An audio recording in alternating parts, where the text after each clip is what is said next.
hindi maitatanggi. May duda, ano ba ang nangyayari dyan? Meron kayo na naman po, sabi po, meron na naman kayong postponement dito po sa inyong imbitasyon kay Martin Romualdez. O bakit daw? Anong dahilan, anong katwiran? Yung mga inimbitan nyo nung una, ano na pag-usapan ninyo? Yung sinasabi po na may mga naghatid raw talaga ng pera, nag-abot ng pera, ano na nangyari doon? Bakit? Ano nangyari doon? Ano nangyari doon? O maging itong si Manong Ted, nagtatanong, ano nangyari doon? Matagal na hong panawagan yan ng sambayan ng Pilipino na dapat talaga isa publiko yung ginagawang investigasyon na yan ng ICI na binuo nitong si Marcos Jr. Ano ba naman kinatatakutan nyo? Ang mga iniimbitahan nyo, mga bilyonaryo. Mga di umanong dumispalko sa pera na sambayan ng Pilipino. Ito kasi ang problema dito mga kababayan. Magpapatawag sila ng individual na pagtatanungin nila dyan sa ICI na yan. Tapos maya-maya, magpapapress con sila. Nagkesyo ganito ang nangyari sa loob. Itong napag-usapan sa loob. Ang problema dito transparency. Paano namin papaniwalaan yung dinadaldal ng tagapagsalita nila kung hindi naman namin narinig in the first place? Diba? Ang gawin nyo, isa publiko nyo yan, ilabas nyo ang mga wala nga atang minutes yan Basta tanungan portion lang Parang tinitignan lang nila kung sinong pinakamalakas magpadugo di ba? Kung sino pinakamalakas magbigay ng impormasyon. Huwag kayong ganyan, ikaw talaga PH. Kung sinong pinakamalakas magbigay ng impormasyon, yun ang tinitignan ng ICI. Di ba? O kaya kinuklose yan, gaano ba kalaki ang kaya mong ibigay dito sa ICI ng impormasyon. Yun lang naman yun. Ngayon, pagka yung pinakamalaking magbigay, sigurado absuelto ng impormasyon dyan sa ICI. Kayo hindi pa tapos kasi. Yayariin nyo pa ako. Baka ako maimbitahan ng ICI na Pitch, ano sinasabi mong malakas magbigay? Ano malakas magbigay ng impormasyon? Kayo naman masyado kayong mga green-minded. Wala naman tayong inaano dito. Masyado kayong di ba? O dito sa video na to, pag-usapan natin itong mga punto de vista nitong si Sir Ted Pailon kaugnay dyan sa napaka-secretive, napaka-masikretong pagdinig ng ICI na yan kaugnay sa kaperahan ng sambayanan, di ba? Magkano? Ikaw na nakaupo, nanumpa-numpa sa harap ng ICI, magkano kinita mo dyan sa flood control na yan? Gaano kalaki ang maibabahagi mo sa komisyon? Gaano kalaking impormasyon? Yan. Yun lang naman. Ano na yan? Basa na natin yan, di ba? Pagka ikaw, konti ang ibinigay mo dito, mayayari ka. Konting impormasyon. Talagang yayariin ka namin. Tingnan mo mga diskaya, siguro wala na mabigay kasi naibigay niya na lahat. Yung impormasyon dyan sa Senado. Ito na, umpisa na natin to. Kung bago lang ako kayo sa PH Update, isang like at isang subscribe. Masaya na ho tayo dyan sa magsusuman sa ating community. Yung joint button, nandyan lang ho sa baba. Ito na, rekta ho tayo dito sa pagtalakay nitong sila Sir Ted, kaugnay nga dyan sa issue na yan ng transparency ng Independent Commission kuno. Okay. Ring ito kasi maraming mga iba pang proyekto ang talagang tigil po ngayon on hold dahil dun sa nadiskubre sa infrastructure projects ng DPWH. So apektado yung ibang business na maayos naman. Yan, dito correct. Sa mga pati nga yung mga ordinaryong Pilipino na nag-withdraw lamang ng kanilang mga pinaghirapang pera, kini-question na ngayon. Dahil doon sa pagnanakaw ng mga politiko, pati yung mga ordinaryong Pilipino na dadamay, mga walang nga talaga. Nabalitaan natin nung kailan, isiniwalat ng Pangulo, isiniwalat ni Senator Ping Lacson, at hanggang ngayon wala pa rin pong napapanagot. At kahit may ICI na, hindi enough ito for the business sector dahil para sa kanila, kulang yung power ng ICI. Kaya nga gusto nilang mabigyan po ng mas malakas na poder. So we will have to talk about it in a while, baby girl. Yes. Pero yung sinasabi po ni Sir George den kanina, ay ultimo ito tinatanggi ng DepEd yung pag-atras ng Korean ODA, yung Overseas Development Assistance na proyekto because of the issue nga ng corruption. Malaking bagay po din ho naman yun para po sa panig ng mga Koreanong investors. Hindi po ba? Kasi po mahirap kung Alam mo yung hindi mabibigyan ng solusyon ng problema kung hindi mo muna tatanggapin na may problema. Tama. Hindi ba? Kung magbubulag-bulagan ka, kung medyo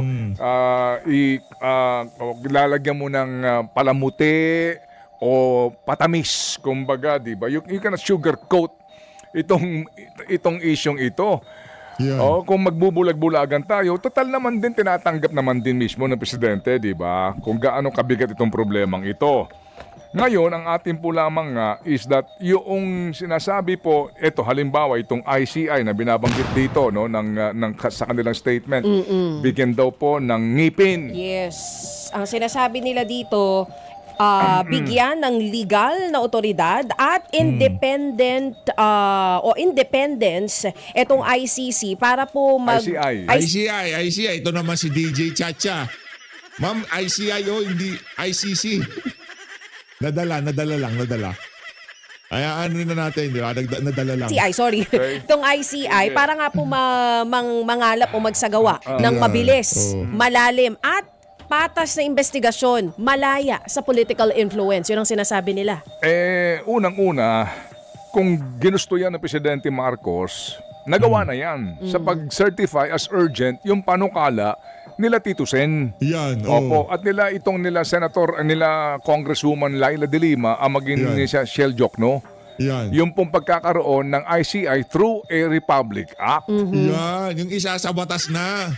Tapos yung mga nakapaloob dun sa batas, hindi na kontrolado ni Bangag.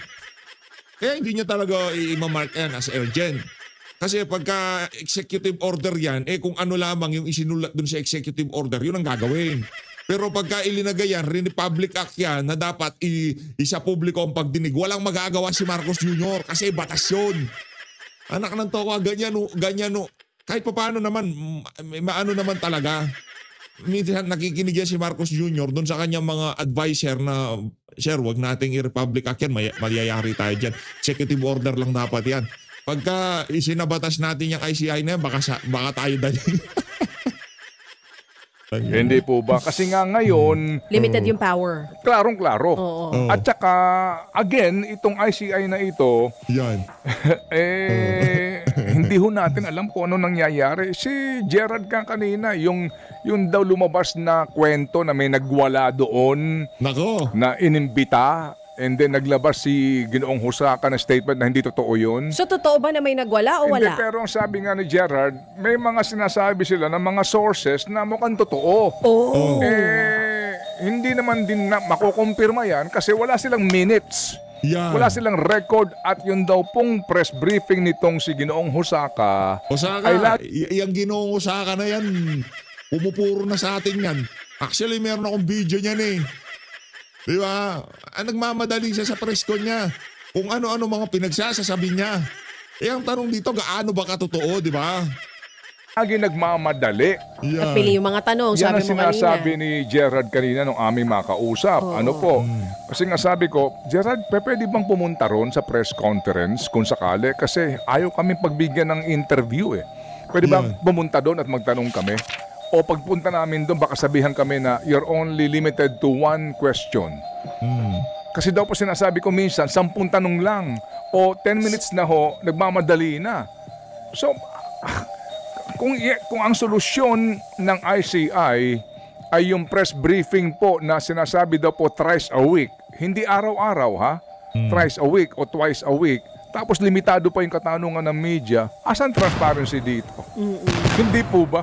Kaya talagang magdududot, maghihinalak. Ano ba nangyayari sa loob niyan? Ngayon, kung susundin natin ang gusto nitong mga business groups na ito, i-certify as urgent, bumuo ng ICI na may poder na magpakulong. Pangil talaga. Di ba? May Magpakulong. At saka hindi lang po ito tatatlo. Oh. Kung sakali, para mas matindi po ang check-out. Sabihin natin 5, etc. But again, mga kapatid, ano po, Yan. itong ICI na itong ngayon, mawalang galang lang po kay Sec Babe Singson. Kasi Yan, siya ho yan. naman din ang atin ditong, kumbaga nakakapanayam. nakakapanayam noong mga Yan, panahon yan, na ito. Sa ngayon, talaga may duda. Yun. Yun ang maliwanag ngayon. May duda dyan sa ICI na yan. Oh, paano sasabihin nila ganito nangyari sa loob, ito sinabi nila, ito yung ganito yung mga naging flow ng wala naman ano kwento mo ganon. Hindi mo pwedeng panoorin namin. Ano ba naman yung isang cellphone lang, okay na, sige, wag na natin gawing production yung tipong level kagaya dyan sa PCO. Wag na ganon. Wag na yung sa damokal na camera na nakapaikot dyan sa kay Ante Claire, di ba? Huwag na gan, okay na kami doon sa isang cellphone lang na naka-live tapos na usapan. Solve na kami doon. Yung medyo maganda audio, kahit na pangit video, maganda audio, okay na ako dyan. Hindi maitatanggi. May duda, ano ba ang nangyayari dyan? Meron kayo na naman po, sabi po, meron na naman kayong postponement dito po sa inyong imbitasyon kay Martin Romualdez. O bakit daw? Anong dahilan, anong katwiran? Yung mga inimbitan nyo nung una, ano na pag-usapan ninyo? Yung sinasabi po na may mga naghatid raw talaga ng pera, nag-abot ng pera, ano na nangyari doon? Bakit? Ano nangyari doon? Ano nangyari doon?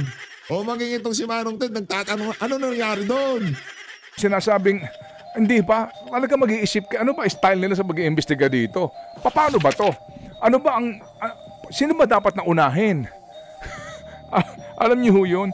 And then, lahat ng ito pala ay pupunta pa rin sa ombudsman or sa DOJ, depende doon sa salary grade. Oh.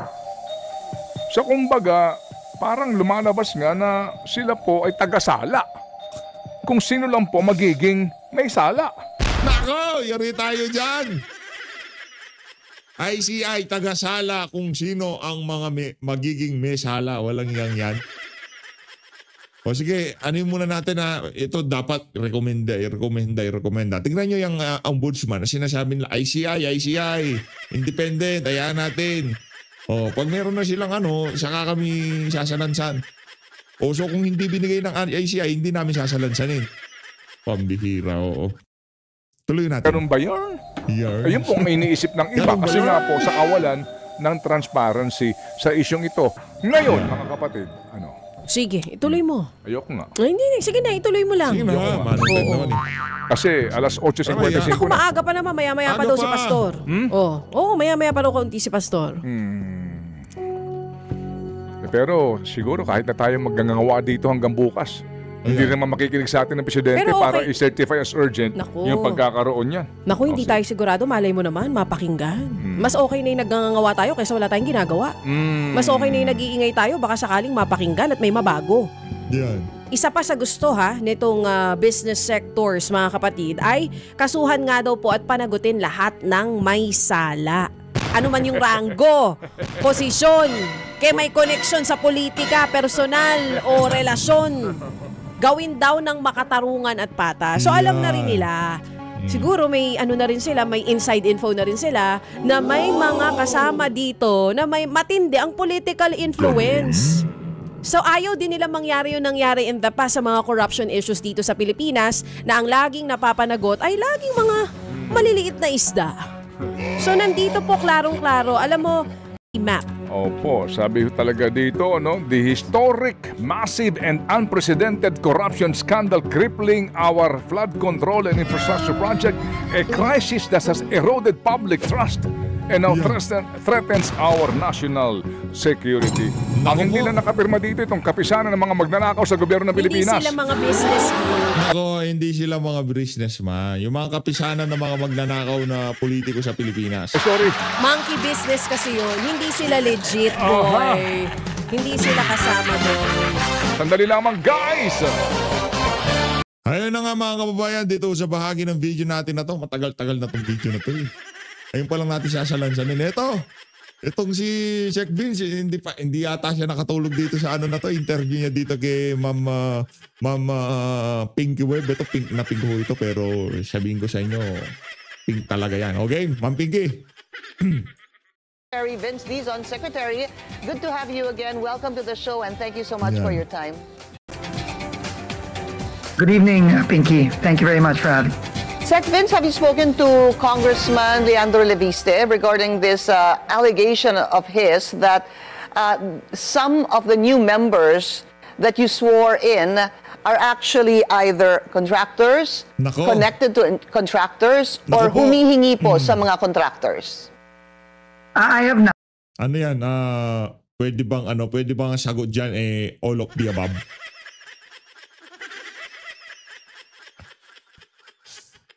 Mga kontraktor, humihingi sa kontraktor, nakikipag-usap sa mga kontraktor, o talagang kontraktor. Diba? All of the above. Meron niya sigurado ikaw naman, Sec Vince. Kaya nga sa tingin ko, nung nagpe-press ko nito si Lian Leviste, nagsisigaw ka Patawag sila lahat dito. Diba? Ganun-ganun yung tirada mo. Not diba? Pinky, but as I said yesterday and as I said today, that under clear directives and instructions from the President, our directive is to clean up the DPWH from top to bottom. And we will not tolerate any, even just a whiff of irregularity in the department. That includes people who have been in the department for the longest time, who have left the department, former officials of the department, and more importantly even, people that we ourselves have brought in. No one is exempted. Wala tayong sisinuhin dito. Kung merong ebidensya at merong kahit na maliit na whiff lang ng posibleng irregularidad, action po tayo ng mabilis. And that is what we did today. Because after my request from Congressman Leviste, and again, I thank him for his openness and transparency in calling out some people, even those that we have brought in. He named a undersecretary today, Undersecretary Aray Perez, and I immediately, once I found out, confronted Undersecretary Perez about it and informed him that I have to investigate this myself.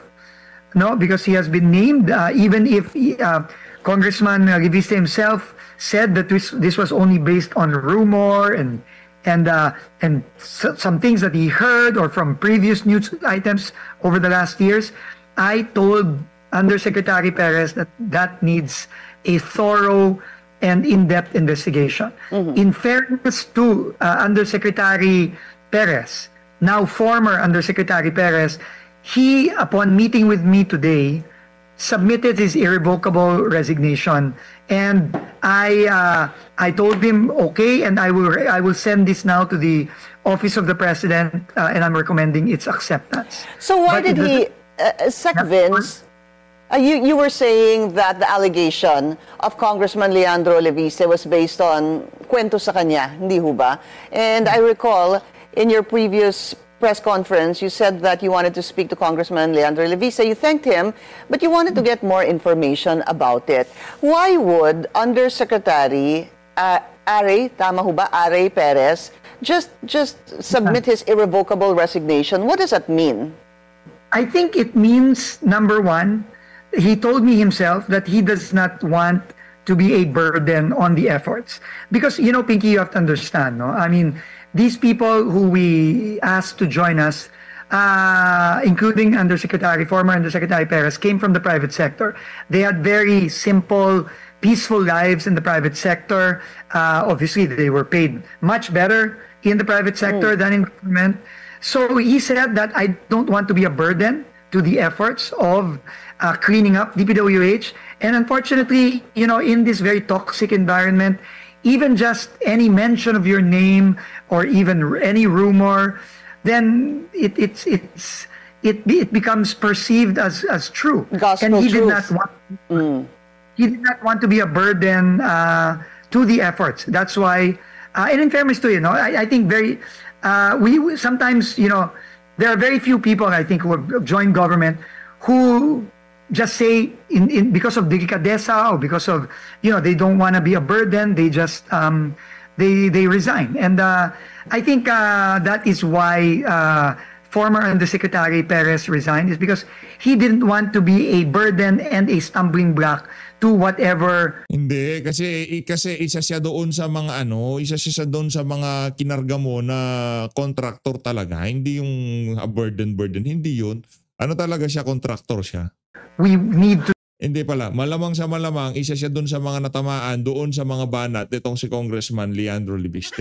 Yun. Do in DPWH. Okay, he didn't want to be a burden. That's why he tendered his irrevocable resignation. But does that taint his name, sir? Does that put to question the kind of an individual that you brought in, the DPWH? On the flip side, was it also fair for someone like former Undersecretary Perez to have just been alleged to either be a contractor, be connected to a contractor, or humihingi sa contractor?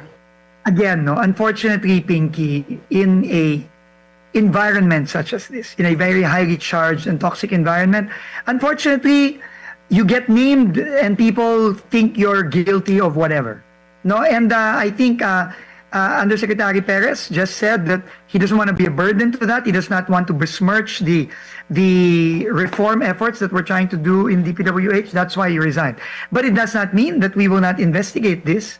We will continue the investigation even if Undersecretary Perez has already resigned irrevocably.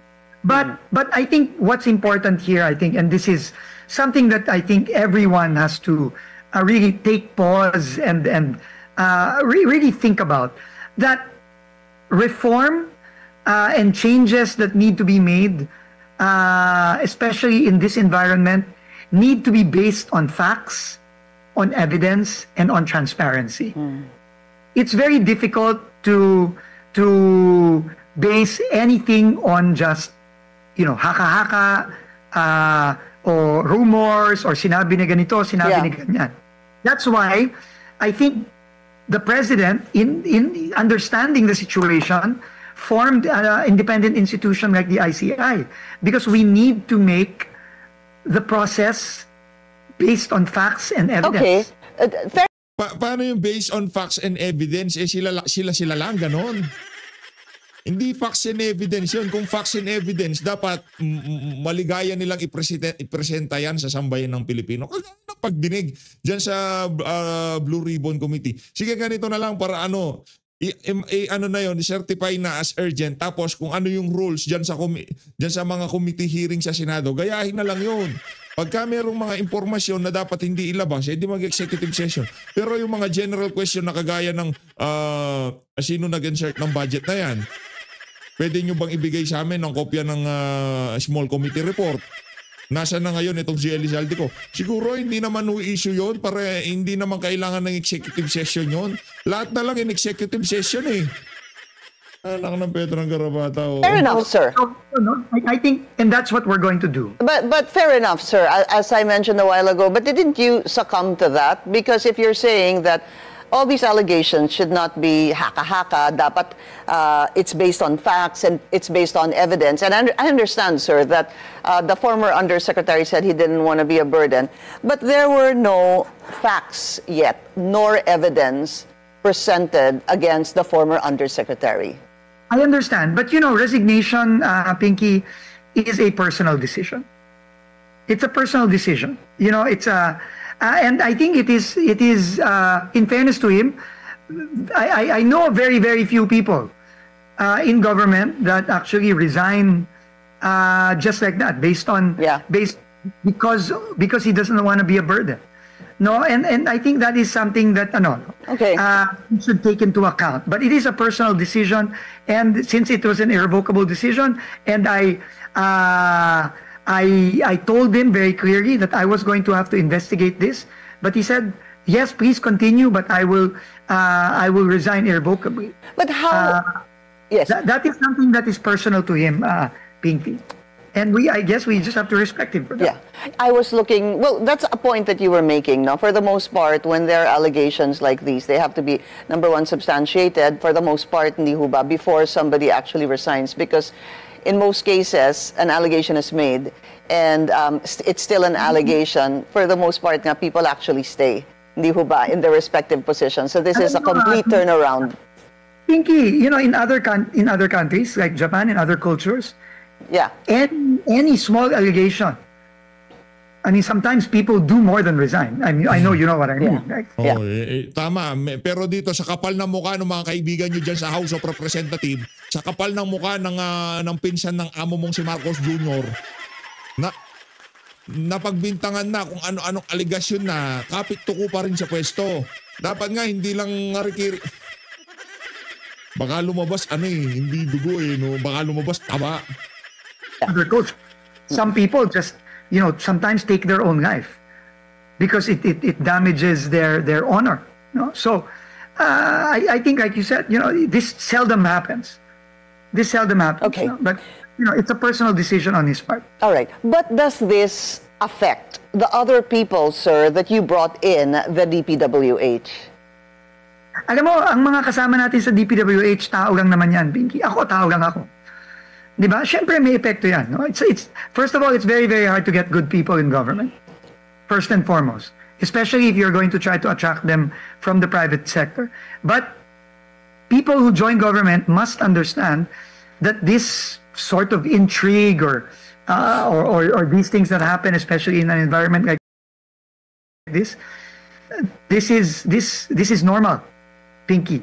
And you need to have the strength of resolve to just power through and do what you have to do. And I just spoke to the team today. In fact, we're in a strategic planning session here in Pampanga with the entire team. And I had to obviously speak to them and tell them this happened. But the mission continues and the work must continue because the president is expecting us to clean up the DPWH from top to bottom, and we will not shirk from that responsibility. Sec Vince, are you worried that there could be other members of your team that could be alleged to have had this similar claim by Congressman Leandro Leviste? I mean, it could possibly not just be the former Undersecretary Perez.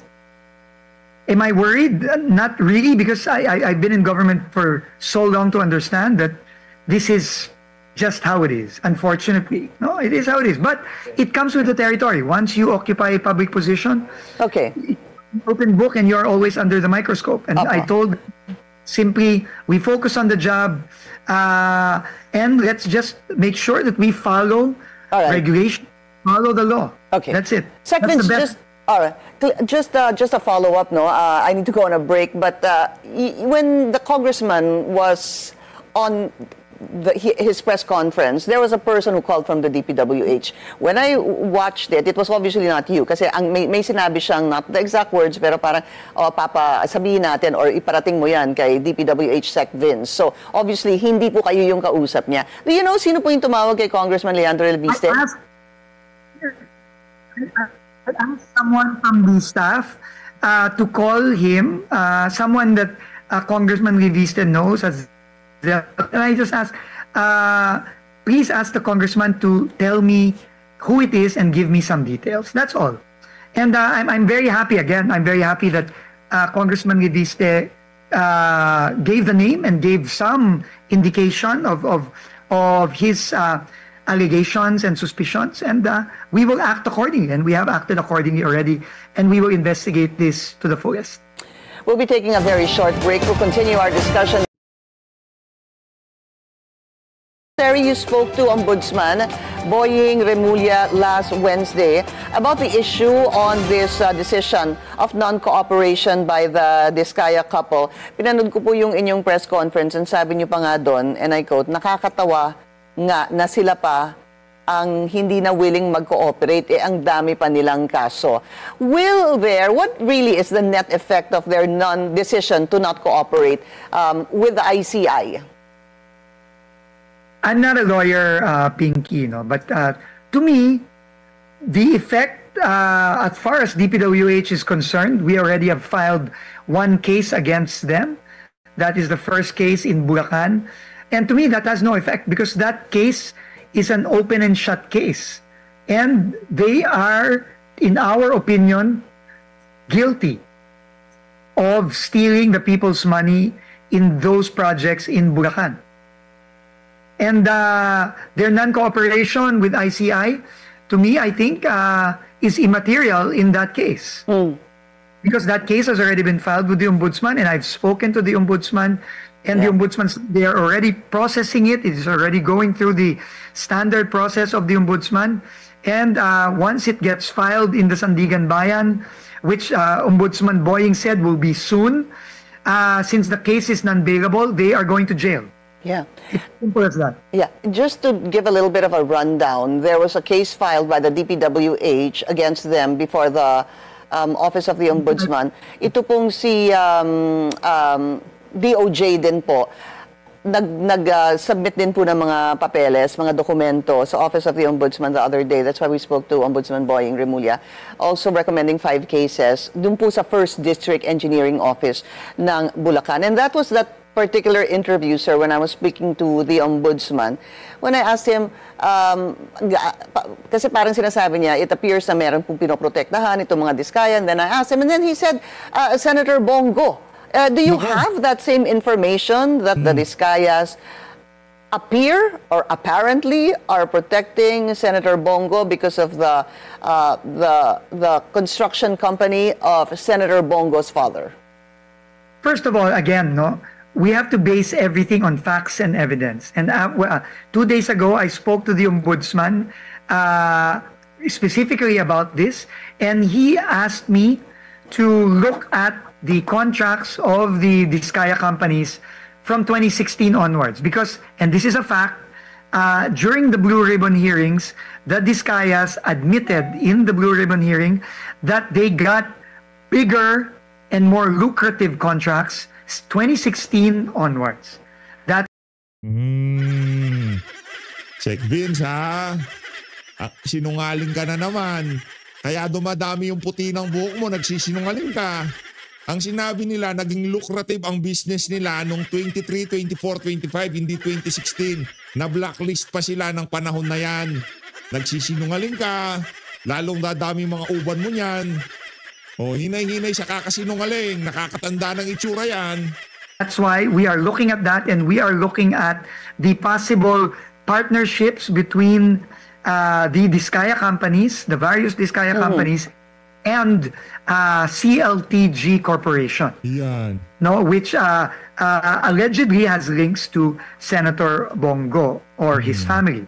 So, again... Yun kasi pinakamadaling paglihis, di ba? Diskaya, Bongo, number 1 senator, madaling ilihis. Naku, pagbaba mo sa pwesto, baka mukhang matanda ka pa doon sa doon sa kaibigan kong 80 anyos na lolo. Sigurado yan. Sa tindi mo magsinungaling, anak ng tokwa. As always, maraming. Hindi, yun ang sinabi sa hearing eh. Nag-boom ang business nila from 23, 24, 25. Hindi nung 2016. Meron pa time na blacklist daw sila ng mga panahon na yan. Kumita sila pero hindi kagaya ng pagsisinungaling na sinasabi nitong si Vince Dizon na lucrative business, talagang nag-boom ang kanilang business. Hindi ganon. Again, we are looking at those facts, and as the President keeps on repeating, walang sisinuhin, walang sasantuhin, ito din ang... Maliban kay Martin Romualdez at kay Zaldico, walang sisinuhin, walang sasantuhin, lalo na yung mga kalaban sa politika. Sinabi ng ombudsman natin, and remember, the EO creating the ICI also said that we have to look at infrastructure projects dating 10 years back. Yeah. Dapat lang, hindi naman pwedeng 3 years ago. Di sinilip lang yung administrasyon ni Marcos Jr. Kahit na yung napakalalang korupsyon nangyari doon sa huling 3 taon, hindi nila iimbestigahan yun. Mag-uumpisa sila sa 2016. So that is what we are doing, and once we are ready with that report that we are right now working on and generating, we will be submitting this report in full to the Ombudsman as well as the ICI. Will you be able to tell us how many contracts there are between the Diskayas and the CLTG, sir? Since 2016. We will definitely be able to give you that information once we have completed this, but it will not take long, Pinky. Yeah. All right. Siyempre dapat as soon as possible yan. Vince, as soon as possible. Kasi kailangan yan eh. Kailangan mailis na natin usapan.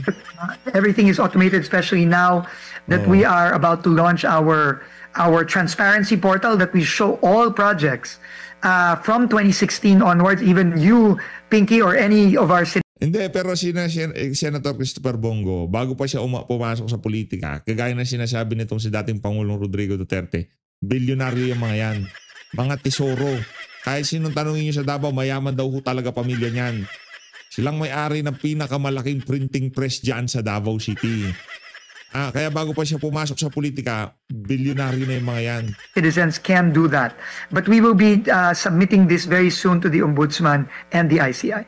Of course, Secretary Vince, you do know some of the feedback or even reaction regarding yourself, Secretary Vince Dizon, under the Duterte administration. How well will you be able to look into this, and how transparent or even fair will a Secretary Vince Dizon be to someone like Senator Bongo? Well, I said it yesterday. So ang buod nitong interview mo na to kay Pinky Web, Vince, anak ng towa, yari ka dyan, Brad. Baka nakatungkod ka na pagka lumabas ka dito sa administrasyon na to. Hindi maganda nagsisinungaling. Tingnan yung buhok natin. Hindi tayo nagkakaputi yung buhok kasi hindi tayo nagsisinungaling. Hindi, joke lang. Ano yan? Genetics. Pero wag ka magsinungaling, Brad. Baka yung genetics mo, malalong lumala yan. Paglabas mo dyan, yung kulubot mo, 100 na, di ba? So talaga, Vince, as always, maraming salamat sa pag-support sa PH Update. Kung yung mga kasinungalingan na lang ni Vince Dizon, papakinggan mo natin dito. Mag-next video na tayo. Mag-ingat ko kayo lahat. Mahal natin Pilipinas.